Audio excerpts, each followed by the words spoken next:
कब मिले आप लोग पहली बार? 2012 में। 2012 जरा में। डिटेल बताइए, क्योंकि आपने तो बता दिया कि इनका जो बायोडेटा आया था शादी के लिए वो निहायत ही बोरिंग था। बोरिंग नहीं कह सकते, अधूरा था। बोरिंग तो डेफिनेटली, क्योंकि कोई डिटेल्स ही नहीं थी, पर अधूरा भी था। हाइट नहीं लिखी थी, कुछ नहीं लिखा था, वो सब अज्यूम वेट लिख लिया था 76 किलो, हाइट नहीं लिखी थी। ये कौन करता है भाई?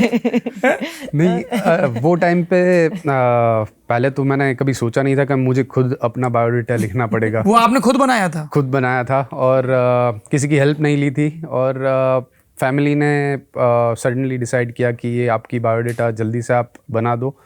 खुद लैपटॉप में बैठ गया, थोड़ी सी डिटेल भर दी और जल्दी से दे दिया, क्योंकि कहीं पर भेजना था उनको और बहुत जल्दी से तैयार करना था। सिर्फ 5 मिनट लगे मुझे वो तैयार करने के लिए। और कभी सोचा नहीं था कि बायोडेटा इतनी डिटेल्ड होनी चाहिए, क्योंकि मेरे माइंड में तो यही था कि सबको पता होगा कि मैं कौन हूँ। गूगल कर लेंगे तो काफ़ी सारी चीज़ें मिल जाएंगी उससे। तो अरे उनको कमेंट्री थोड़ी करनी थी आपके ऊपर कि गूगल करेंगे।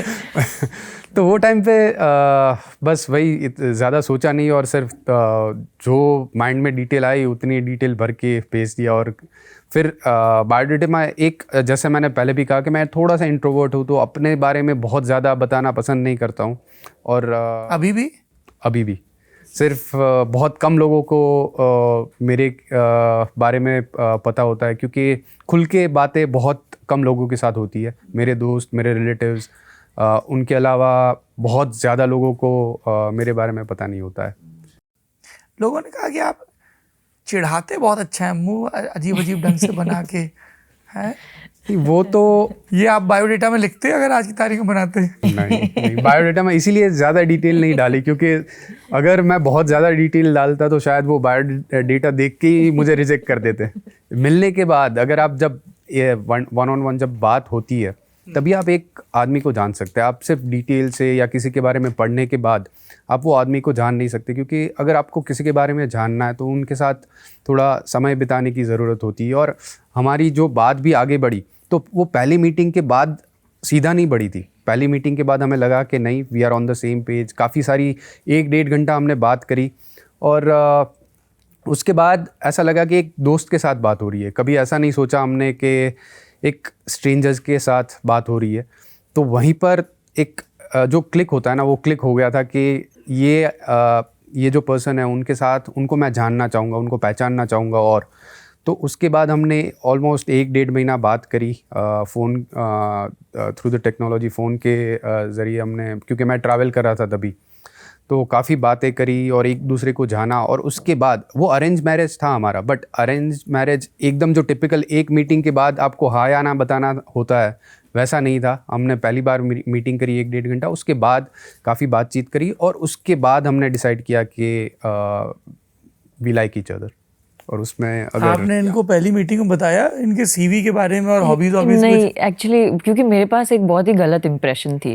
जैसे बायोडेटा आई थी तो वो अधूरी थी। फिर इनके father, my father in law, वो मुझे मिलने आए थे क्योंकि ये ट्रैवल कर रहे थे। तो बायोडेटा आ गई और 1 हफ्ता हो गया, तो कोई जवाब नहीं आया था कब मीटिंग है ये, बट ये ट्रैवल कर रहे थे। तो मुझे लगा कि इनको कोई इंटरेस्ट नहीं होगा, घर से प्रेशर कर रहे होंगे, जैसे जनरली इंडियन फैमिलीज़ में हर जगह होता है। वो उम्र हो जाए कि तुम्हारी शादी की, तो घर से बोलते रहते हैं कि अभी शादी कर लो, शादी कर लो। तो मुझे लगा इनको कोई इंटरेस्ट नहीं होगा, बट घर के लोगों को खुश रखने के लिए बोला होगा, हाँ ठीक है चलो कर लो। तो मैं पहली बार मेरे फादर इन लॉ और उनके मामा जी और मामी जी मेरी बुआ के घर पे आए थे और हम लोग ने मिले। तो फिर डिटेलों बताइए कैसे मैं जल्दी दफ्तर से घर आई, बस एक फटाक से चेंज कर लिया। तो फिर बुक कौन पढ़ेगा अगर मैंने नहीं तो बुक आ रहे तो मैं पूरा थोड़ा तो हिंट करिए जी। तो मुझे बोला गया कि हम लोग आएंगे, कि आने वाले। तो मैंने बोला ओके फाइन ठीक है। और मुझे ऐसा लगा कि भाई लड़का क्यों नहीं आ रहा है आज के ज़माने में, क्यों सिर्फ वो लड़का हमारा थोड़ा शर्मीला है। तो मुझे लगा कि लड़का क्यों नहीं आ रहा है। फिर मैंने बोला ठीक है चलो जो करना है करो, मुझे लगा वहीं पे निपट जाएगा। तो आई वाज लाइक चलो जिनसे मिलना है मिल लेते हैं, ख़त्म करो। तो हम लोग पहुंच गए, वो लोग करेक्टली टाइम पे आए, तो मेरे लिए वो बहुत सरप्राइजिंग और अच्छा था कि वाह, like somebody who is punctual, respects time. क्योंकि मेरी खुद की ऐसी थी कि मुझे पंक्चुअलिटी पसंद है। तो फिर इनके पापा आए, इन्होंने हम लोग की मीटिंग हुई 15-20 मिनट 25 मिनट, फिर वो लोग निकल गए। फिर एक हफ्ते तक रेडियो साइलेंस, कुछ नहीं। तो मेरी मम्मी तब ब्रिजधाम की यात्रा में गई थी। तो मेरी बुआ थी मेरे साथ, तो मेरी बुआ मेरे को इतना डांट रही थी कि क्या बोल दिया होगा। मैंने बोला आप भी उधर ही थे, मैं कुछ नहीं बोला। डांट रही थी? डांट मीन्स कि यू नो वो जैसे कुछ बोल दिया, you came across as very rude person. या तो मैंने बोला आप उधर ही थे, वो हम लोग ने अकेले में कुछ बात ही नहीं की, एवरीथिंग वाज जैसे था वैसा। एंड फिर एक हफ्ते बाद फ़ोन आया कि he is in town, Cheteshwar town में, पर वो मिलना चाहते हैं सिर्फ उनके मामा जी के घर पे। एंड आई वाज लाइक आजकल के ज़माने में कौन लाइक चलो कोई कैफ़े चलो, रेस्टोरेंट चलो, मेरे घर आ जाओ, तुम्हारे घर बुला, बट व्हाई ओनली एट मामा जी's place? Introvert. And then I didn't know, तो फिर मुझे लगा ये इसको कोई इंटरेस्ट नहीं है, ऐसे ही टाइम पास के लिए लाइक मेरे को तो एकदम I had like very very wrong impression इनके बारे में जब तक मिली नहीं। And then when I met him, he was the minute I entered the house, everything went for a toss, okay, because there was sincerity in his face, there was like, you know, humble, everything, the way he was greeting elders. तो first impression तो बहुत अच्छी थी, till मेरे दिमाग में था वो सारा, तो वो बॉटल खाली हो गई।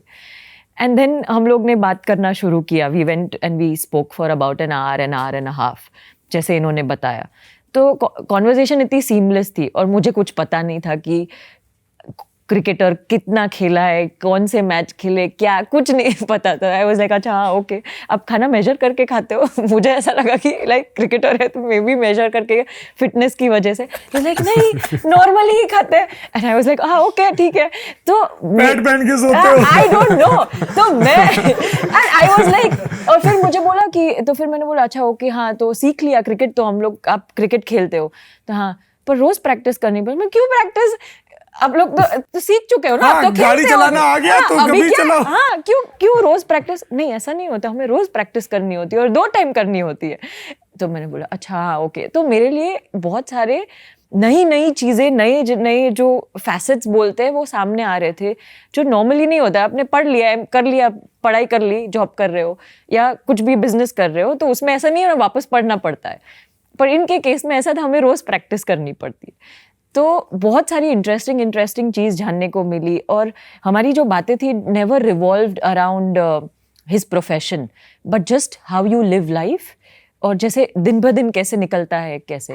एंड कोई इंटेंशन वाला नहीं था, वो चेकलिस्ट करके ना ये आए थे ना मैं आई थी कि ये पूछना है, ये टिक करना है, ये ऐसा है या नहीं है, ऐसा कुछ नहीं था। जैसे यू नो जैसे कोई पुराने दोस्त से कभी मिले हो और ऐसे ही जहाँ पे छोड़ा था उधर से बात शुरू हो गई। कॉन्वर्जेशन ऐसा फील हुआ।